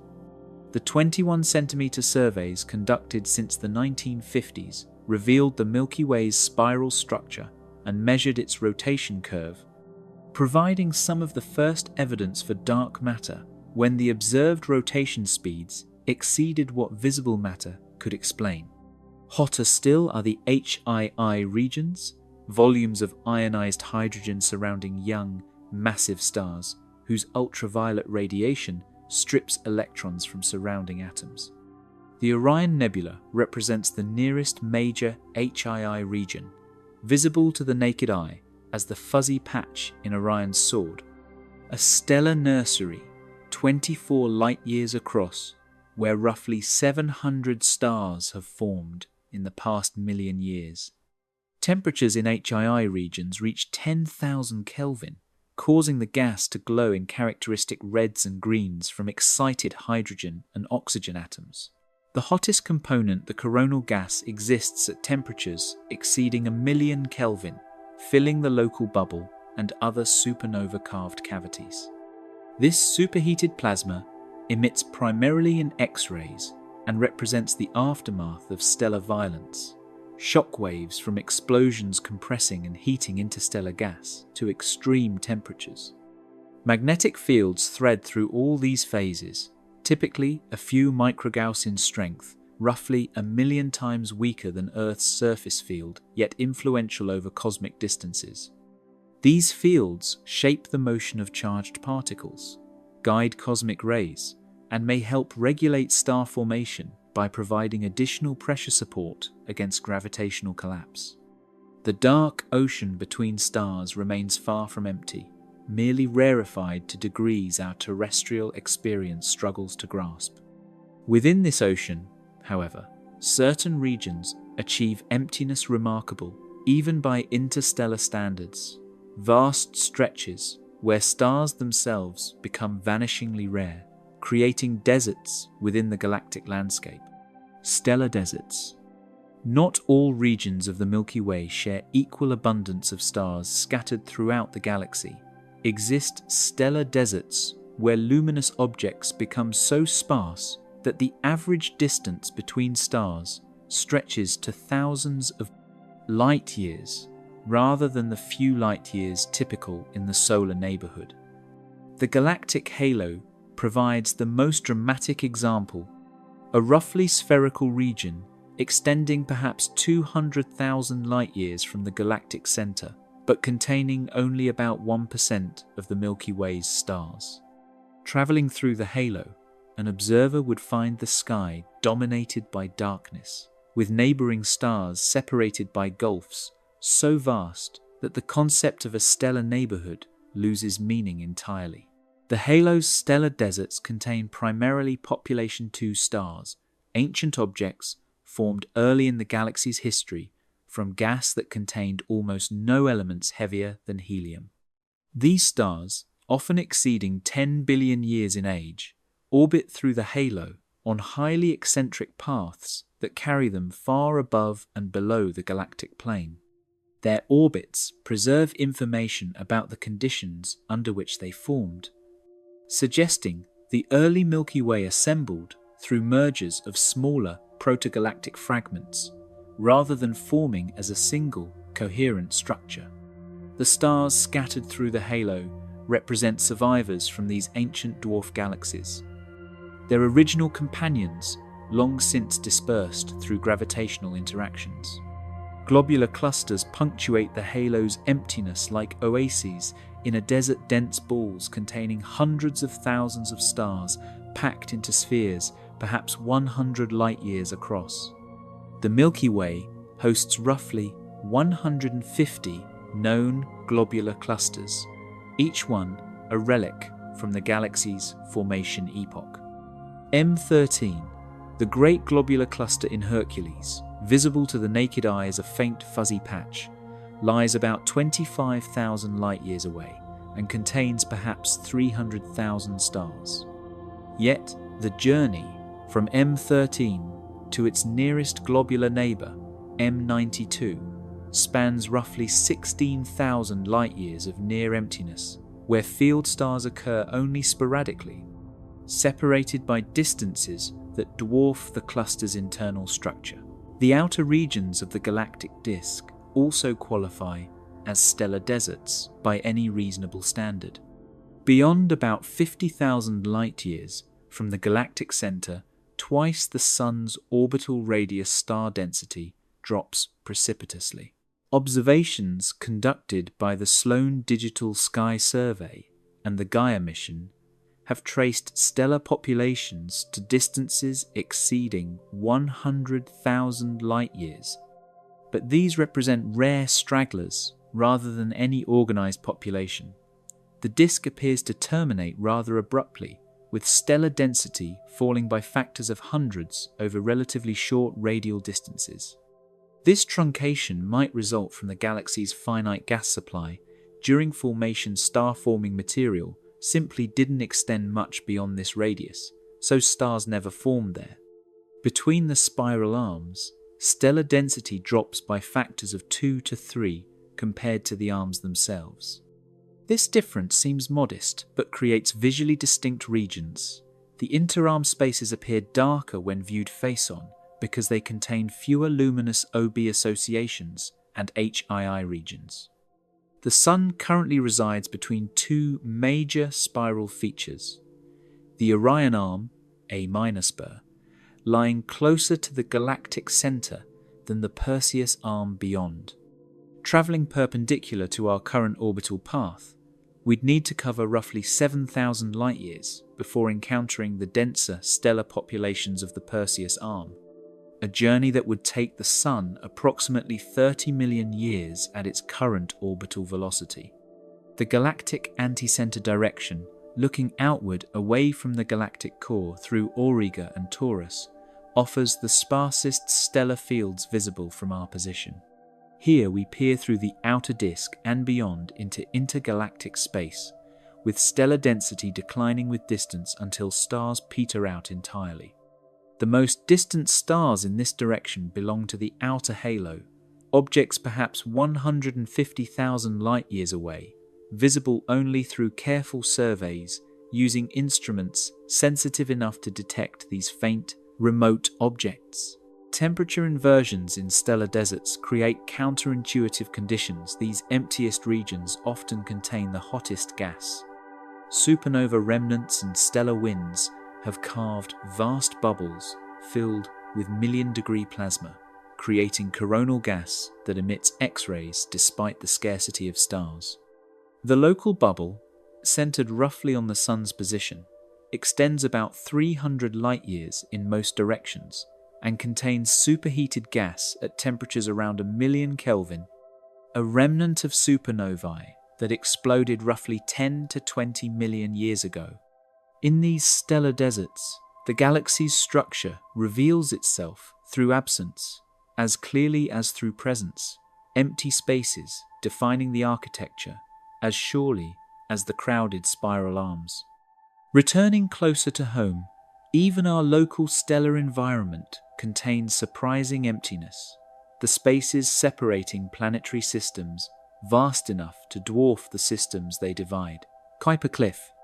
At roughly 50 astronomical units from the Sun, about 7.5 billion kilometers, or 46 times the distance from Earth to our star, the population of icy bodies in our solar system drops off with astonishing abruptness. This is the Kuiper Cliff, a boundary so sharply defined that it resembles less a gradual thinning and more an actual edge, as though someone took cosmic pruning shears to the outer solar system and simply removed everything beyond a certain point. The discovery came as a genuine surprise to planetary scientists in the 1990s, who expected the Kuiper Belt, that vast reservoir of frozen objects beyond Neptune's orbit, to gradually fade into the distance. Instead, observations from surveys, like the Deep Ecliptic Survey, revealed that the density of objects plummets by a factor of 100 or more over a relatively narrow range of distances, creating a demographic cliff that demands explanation. The Kuiper Belt itself begins just beyond Neptune, around 30 astronomical units from the Sun, populated by hundreds of thousands of objects larger than 100 kilometers across icy remnants from the solar system's formation that never coalesced into a planet. Pluto resides here, as do Haumea, Makemake, and countless smaller bodies composed primarily of frozen methane, ammonia, and water. These objects orbit in a relatively stable configuration, their paths shaped by Neptune's gravitational influence, which has swept certain regions clean while concentrating objects in others through orbital resonances. The belt appears densely populated by outer solar system standards, maintaining perhaps 10,000 objects per cubic astronomical unit in its inner regions. Then, at approximately 50 astronomical units, the population collapses. Beyond this distance, surveys detect perhaps one object for every 100 that exist just interior to the cliff. The transition occurs over a span of merely 5 to 10 astronomical units, a narrow band representing an extraordinarily sharp demographic boundary by astronomical standards. This isn't a gradual thinning caused by distance-dependent formation processes or observational bias. Something actively removed material from beyond this point, creating an artificial-seeming edge to what should be a smoothly declining distribution. Several mechanisms have been proposed to explain this truncation. The leading hypothesis invokes a now absent massive object, possibly a planet, several times Earth's mass, that once orbited in the outer solar system and gravitationally scattered Kuiper Belt objects, either ejecting them to interstellar space or pushing them into orbits so eccentric they spend most of their time far beyond the Kuiper Cliff. This hypothetical Planet 9, as it's sometimes called, would need to have formed early in the solar system's history and later migrated outward or been ejected entirely, leaving behind only its gravitational fingerprint in the form of this demographic cliff and the peculiar clustering of orbital elements among certain distant objects. Alternative explanations suggest the early solar system passed through a dense molecular cloud or stellar cluster, where gravitational perturbations from nearby stars truncated the outer disk of planetesimals. Computer simulations show that such encounters could strip away material beyond a certain radius, while leaving the inner Kuiper Belt relatively intact. The Sun formed in a stellar nursery containing hundreds or thousands of sibling stars, and during the first few million years, close approaches would have been common before the cluster dispersed. A passing star need not collide with anything. Its gravity alone, acting over the course of a close approach, lasting tens of thousands of years, could reshape the outer solar system's architecture. The Kuiper Cliff represents more than astronomical curiosity. It suggests our solar system once extended considerably farther than it does today, possibly reaching twice its current radius, before some violent process trimmed it back. The material beyond 50 astronomical units didn't vanish into nothing. It now drifts through interstellar space as rogue planetesimals, orphaned from the Sun's family and condemned to wander the galaxy indefinitely. We exist, then, in a truncated system, a solar family that lost significant members before recorded history began, leaving only this demographic boundary as evidence of what once was. The cliff's existence fundamentally alters how we conceptualize our cosmic neighborhood's extent, revealing that the Sun's gravitational dominion ends far more abruptly than planetary formation models alone would predict. Between worlds. The distance from Earth to Mars varies between 55 million and 400 million kilometers, as both planets follow their elliptical paths around the Sun, and when positioned on opposite sides of their orbits, this gulf represents an emptiness so profound that radio signals traveling at light speed require over 20 minutes to cross it. This is the space between worlds in our solar system, distances that dwarf anything humans have direct experience with, creating separations where planets exist as isolated islands in a void that defies comfortable comprehension. The asteroid belt occupies much of this region between Mars and Jupiter, yet calling it a belt suggests a density it simply doesn't possess. The average spacing between asteroids exceeds 1 million kilometers, meaning spacecraft can cross the belt without specific navigation to avoid collisions. The emptiness is that complete.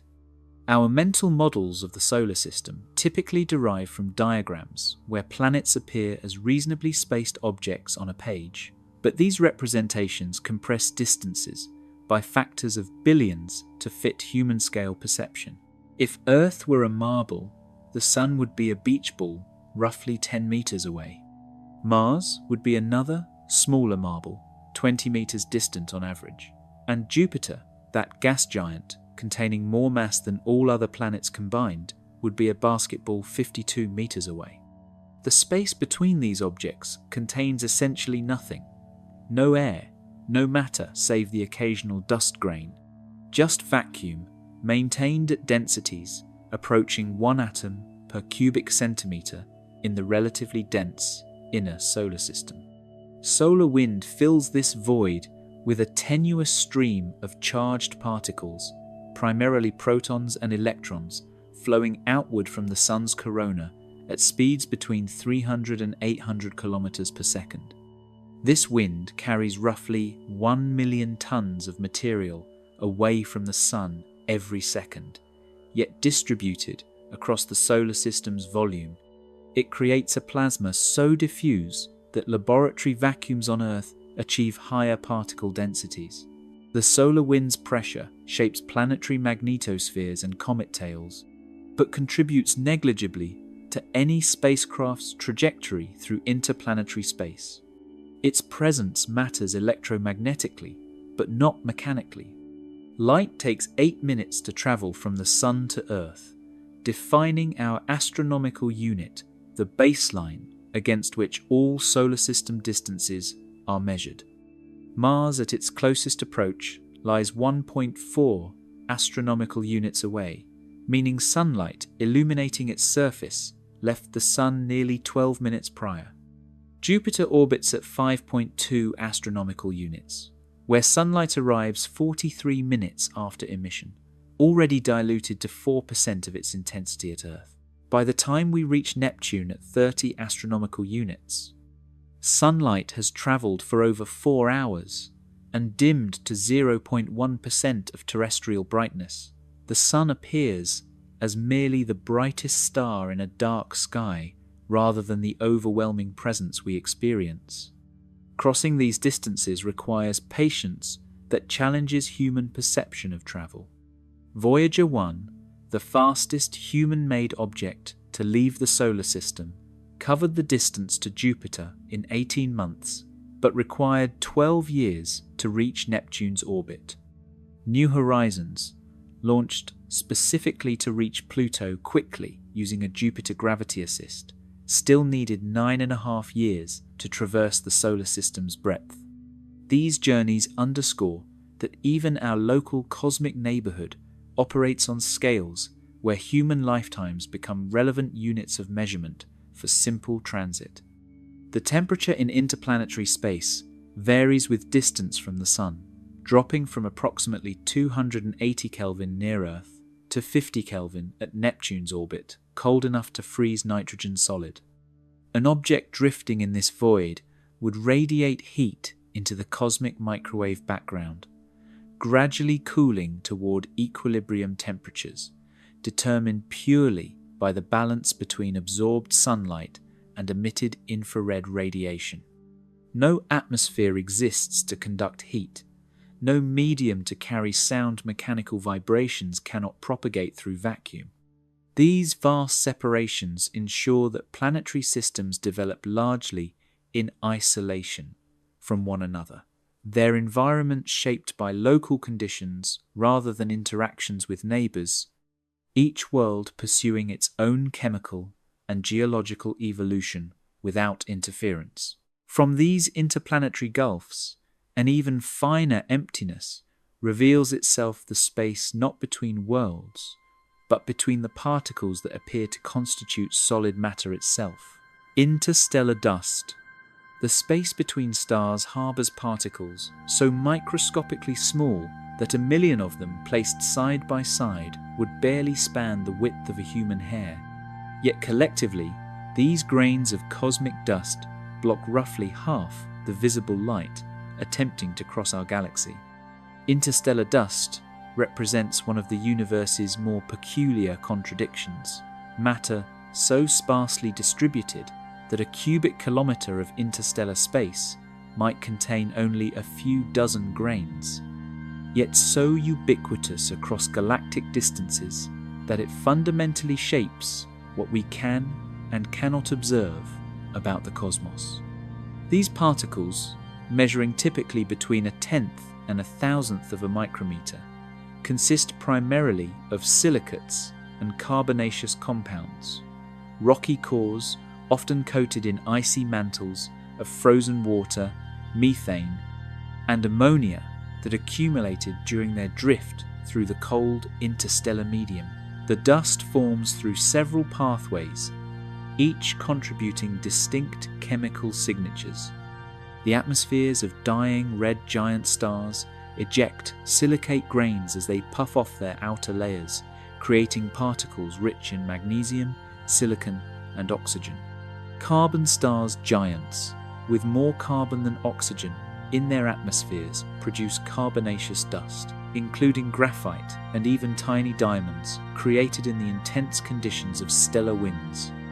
Supernovae contribute their own varieties, shock waves from the explosion condensing heavy elements into solid grains that get blasted into interstellar space at thousands of kilometers per second.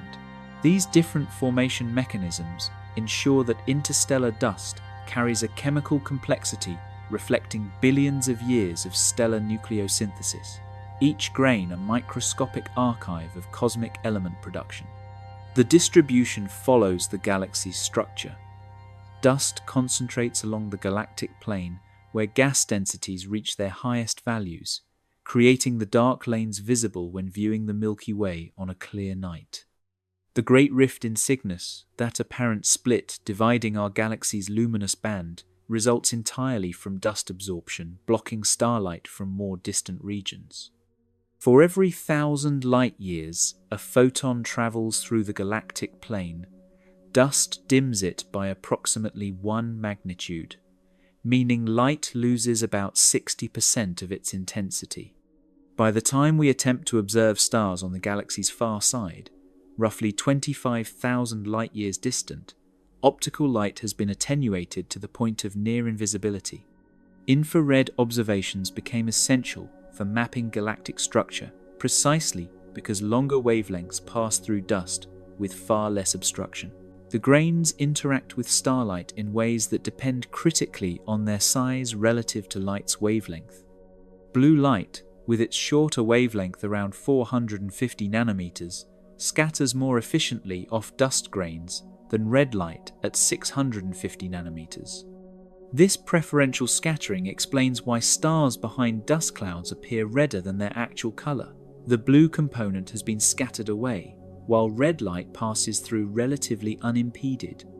The effect operates identically to Earth's atmospheric scattering that produces red sunsets, though interstellar dust achieves this across parsecs rather than kilometers. Astronomers must account for this reddening when measuring stellar properties. A star appearing red might be genuinely cool, or it might be hot but viewed through substantial dust. Dust grains also polarize starlight through their alignment with galactic magnetic fields. The grains aren't spherical but rather elongated or flattened, and weak magnetic fields threading through interstellar space exert tiny torques that preferentially orient them. Light waves, vibrating parallel to the grain's long axis, interact differently than light vibrating perpendicular to it, creating a net polarization in transmitted starlight that allows astronomers to map magnetic field directions across the galaxy. The Planck satellite used this dust polarization to trace magnetic field structure throughout the Milky Way, revealing complex patterns shaped by turbulence, rotation, and gravitational collapse.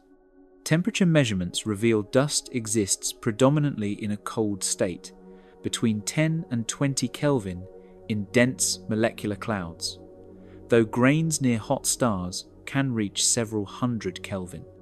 These heated grains emit thermal radiation, primarily in the infrared, creating the glowing nebulae visible in instruments like the Spitzer and Herschel space telescopes. The total mass of dust in our galaxy amounts to roughly 100 million solar masses, substantial in absolute terms, but representing only about 1% of the interstellar medium's total mass. For every 100 atoms of hydrogen in interstellar space, approximately 1 dust grain exists, maintaining the sparse population that nevertheless exerts outsized influence on galactic evolution. Dust serves critical functions beyond merely obscuring our view. The grain surfaces provide meeting places for atoms to combine into molecules. Hydrogen atoms striking a grain surface can find partners and bond into molecular hydrogen, the universe's most abundant molecule and the primary constituent of star-forming clouds. Without dust, grains acting as catalytic surfaces, molecular hydrogen formation would proceed so slowly that the dense molecular clouds necessary for star formation might never accumulate. The icy mantles coating grains in cold clouds harbour complex organic molecules, including formaldehyde, methanol, and amino acid precursors, suggesting dust grains might contribute to the chemistry enabling life. The emptiness between stars thus contains this peculiar population of solid matter, billions upon billions of microscopic particles drifting through near vacuum, each one a chemical remnant of stellar death, serving as a building block for future stellar birth. Where dust traces the densest regions of interstellar space, the truest emptiness in our cosmic neighborhood begins much closer to home in the volume surrounding our own planet. Starting point.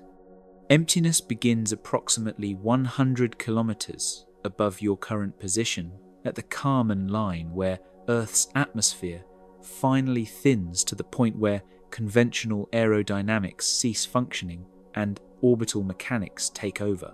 This arbitrary but useful boundary marks the transition from our planet's gaseous envelope to the genuine vacuum of space, though calling it vacuum oversells the completeness of the emptiness found even at these altitudes. The International Space Station orbits at roughly 400 kilometers altitude, a region where atmospheric density has dropped to approximately 1 trillion times less than sea level, yet even here, sufficient air molecules persist to gradually drag on the station's velocity, requiring periodic boosts to maintain altitude. A complete vacuum, in the classical sense of space, containing absolutely nothing, doesn't exist anywhere in our solar system or perhaps the universe.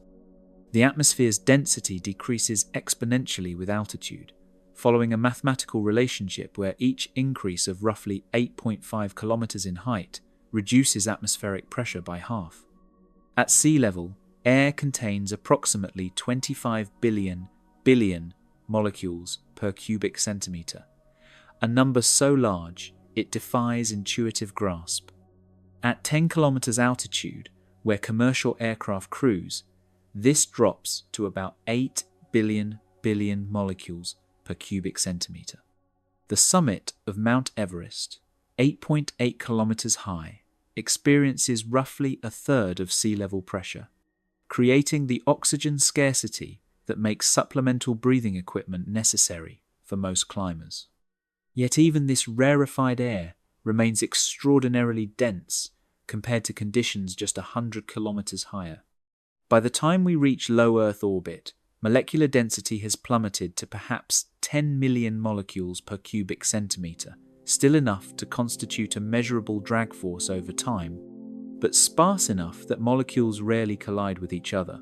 A spacecraft at this altitude encounters individual atmospheric molecules, essentially independently, rather than experiencing air as a continuous fluid. The space station loses approximately 100 meters of altitude per day through atmospheric drag, necessitating periodic reboosts using either its own thrusters or those of visiting cargo vehicles.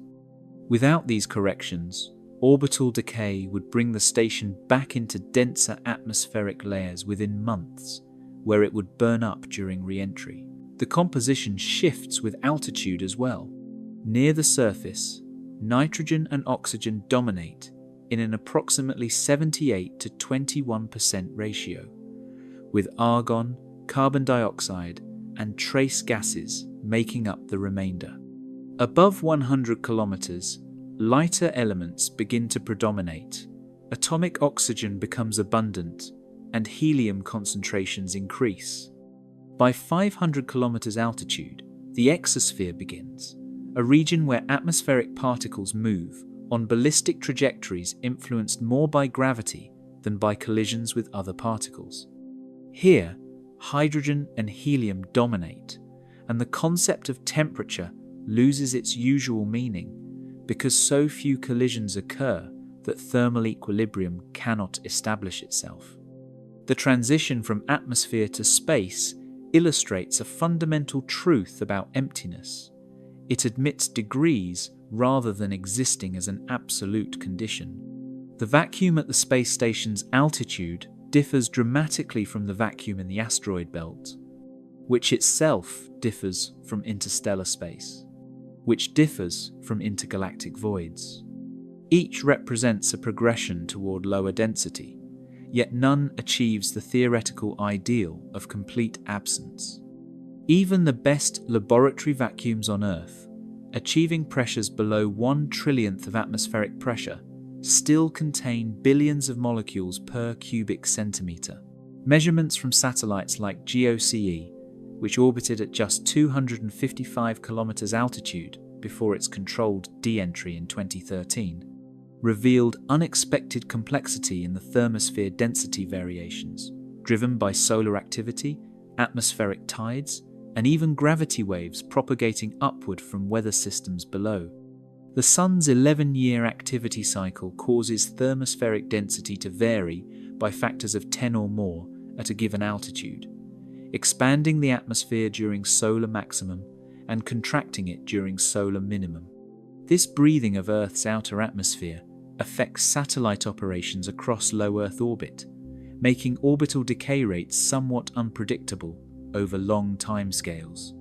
Standing at sea level, the vacuum of space exists merely 100 kilometers overhead, about the distance of a moderately long motorway journey, yet separated from us by an exponential gradient so steep that pressure decreases by a factor of 1,000,000,000.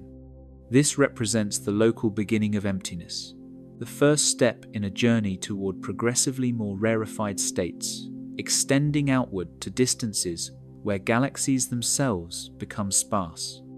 The thinning of our atmosphere into space demonstrates that emptiness emerges gradually rather than appearing suddenly, a transition measurable in degrees of molecular absence rather than a sharp boundary between presence and void.